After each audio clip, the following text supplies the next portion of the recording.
नमस्कार दोस्तों, मैं नवीन कुमार अपने चैनल लैंग्वेज ऑफ प्लैनेट्स में आपका स्वागत करता हूं। आज का विषय है हमारा राहु।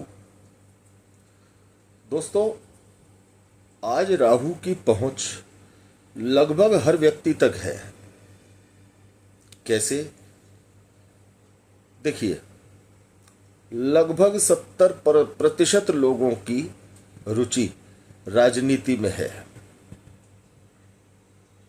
हर इंसान की जेब में मोबाइल है। हर मोबाइल में इंटरनेट काम कर रहा है।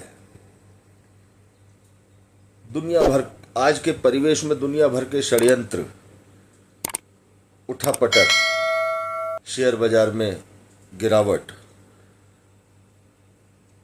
नुकसान, दंगे,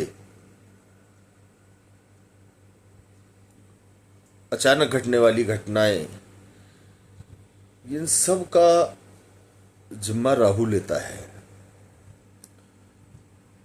दोस्तों, राहु की पहुंच आज हर व्यक्ति की जेब तक है। हर जेब में मोबाइल है जिसमें इंटरनेट चल रहा है।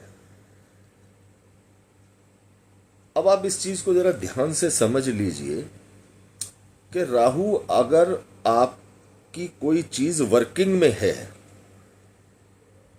तो वो आपको लगभग नॉर्मल उसके रिजल्ट देगा। और अगर वो इलेक्ट्रॉनिक चीज अर्थात मोबाइल आपका खराब हो जाता है और आप उसे अपने घर पर रखे रहते हैं, किसी भी तरह का कोई खराब इलेक्ट्रॉनिक सामान, किसी भी तरह की लीकेज करती हुई कोई टैप, किसी भी तरह का कबाड़ अगर आप अपने घर पर रखते हैं तो आप साक्षात राहु को न्योता देते हैं बुरे फल देने के लिए। आज हर जेब में मोबाइल है। हजारों लाखों लोग मोबाइल का इस्तेमाल करते हैं, जिसमें से 50% लोग पॉजिटिवली मोबाइल का यूज करते हैं। व्हाट्सएप, फेसबुक के जरिए अपने कारोबार का, न्यूज़ चैनल्स का, दुनिया भर के काम आज हमारे मोबाइलों से होते हैं। लेकिन कुछ लोग ऐसे भी हैं जो इसी मोबाइल का मिसयूज भी करते हैं। That is Rahu. Misuse is Rahu. Rahu का बुरा प्रभाव। दोस्तों, कभी भी हमेशा ये याद रखें कि कभी भी अगर कोई आपका फ़ोन ख़राब हो जाता है, किसी तरह का कोई इलेक्ट्रॉनिक प्रोडक्ट आपका ख़राब हो जाता है, तो या तो आप उसे घर से निकाल दें या उसे तुरंत रिपेयर करवाकर उसे वापस अपने घर में रखें। मान लीजिए एक परिवार में 4 सदस्य हैं। 4 सदस्यों में से किसी एक व्यक्ति की राहु की महादशा या राहु की अंतर्दशा चल रही है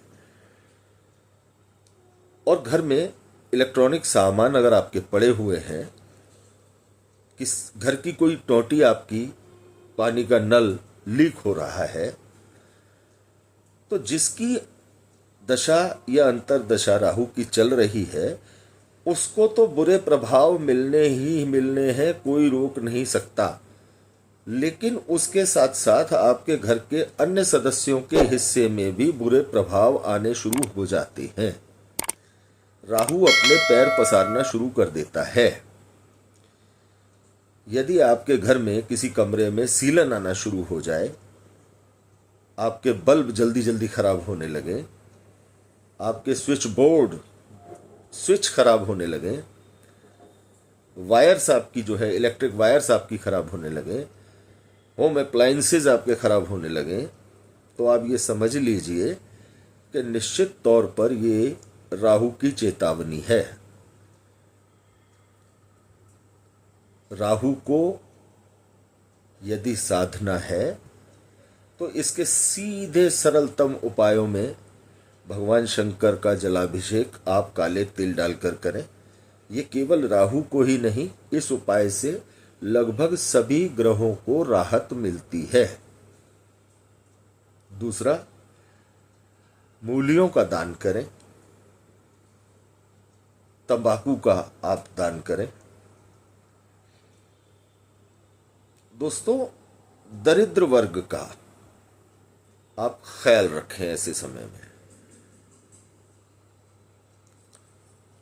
राहु से पीड़ित व्यक्ति को देर रात तक नहीं जागना चाहिए। सुबह सोने के बाद जब वो बेड से उठता है तो उसको अपना बेड गंदा नहीं छोड़ना चाहिए। अपने जूते चप्पल अस्त व्यस्त स्थिति में नहीं छोड़ने चाहिए।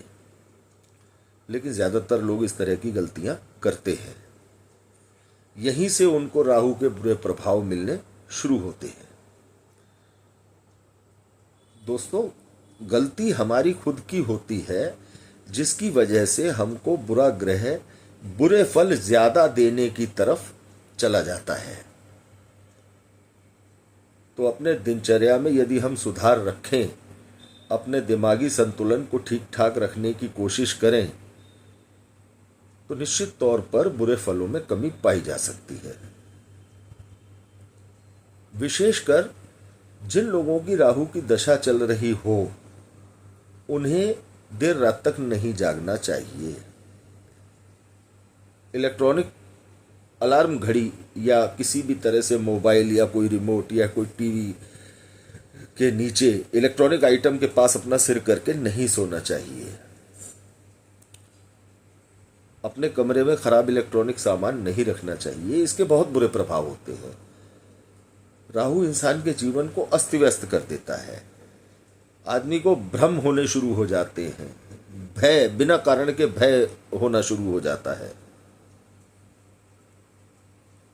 इसलिए मानसिक विकृतियां शुरू हो जाएं, उससे अच्छा है कि आप उससे पहले ही उसका समाधान तलाश करें।